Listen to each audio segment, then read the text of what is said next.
जय जगन्नाथ। आपण मानकु समस्त को मिलीमिश्र देसी किचन यूट्यूब चैनल को स्वागत। आज आमे भाजीबा कलरा। तो कलरा आपण माने प्रत्येक दिन घरे बा सब बेले घरे रोषे करिकी खाउचंती। गोटे थर मु बनउथबा प्रोसेस रे बनांतु, देखिबे बहुत ही स्वादिष्ट लागिबो। आउ कलरा खाइबा पई स्वादिष्ट लागिबा सहित देह पई मध्य बहुत उपकारी हबो।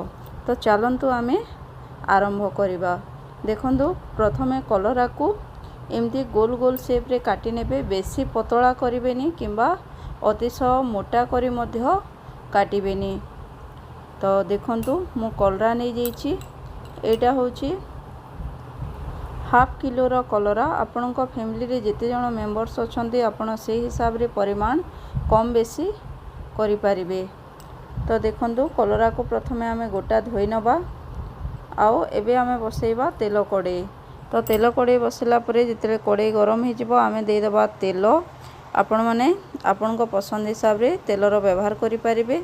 आउ तेल गरम होला परे सोरिष और सुखा मरीच देला परे आमे टमाटो दे दबा। तापरे आमे जो कलरा को पूर्वरु टिके सिझे की रखितले आमे सेही टमाटो जो प्रथम रु भाजी की रखिचे ता ऊपरे पकई नबा एवं एबे आमे हल्का फ्राए करिबा। तो गैस रो फ्लेम सब बेले लो मीडियम ही रहिबो। अतिशय हाई कर देले कि कलरा सिझी पारिबनी किंतु ऊपर ऊपर पोड़ी जिवो। तो देखंतु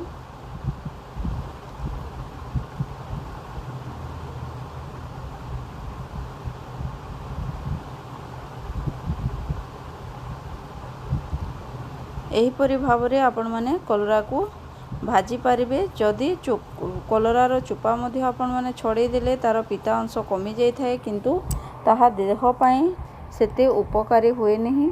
तेणु आपण माने चोपा थाए कि ही कलरा को भाजी पारिबे। आउ जदि आपण माने चाहुचंती माने कलराटा पिता न लागो ताहले कलरार चोपा को हल्का भावरे काढ़ी देई मध्य पारिबे।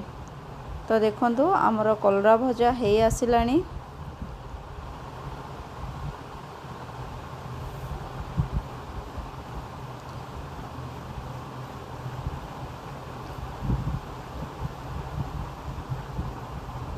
आमे मुसमुसिया हवा जे कलरा को एमती फ्राए करिबा।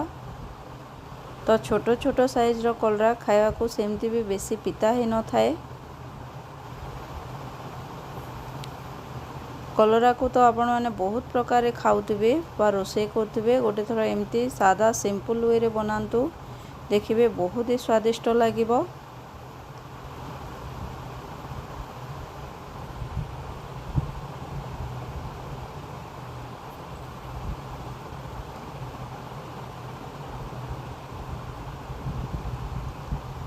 एबे देखंतु रेडी हे गला हमरो कलरा भजा।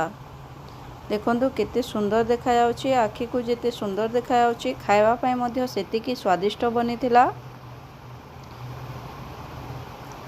जदि आपण मानकु आम चैनल रो वीडियो भल लागु थाए ताहले निश्चित भाव रे गोटे लाइक करिवे, शेयर करिवे एवं कमेंट करिवे। आ आपण माने को रेसिपी देखिबा पई चाहुचंती कमेंट बॉक्स रे निश्चित भाव रे जणैबे। पुणी देखा बा नेक्स्ट वीडियो रे। रहिली नमस्कार। जय जगन्नाथ।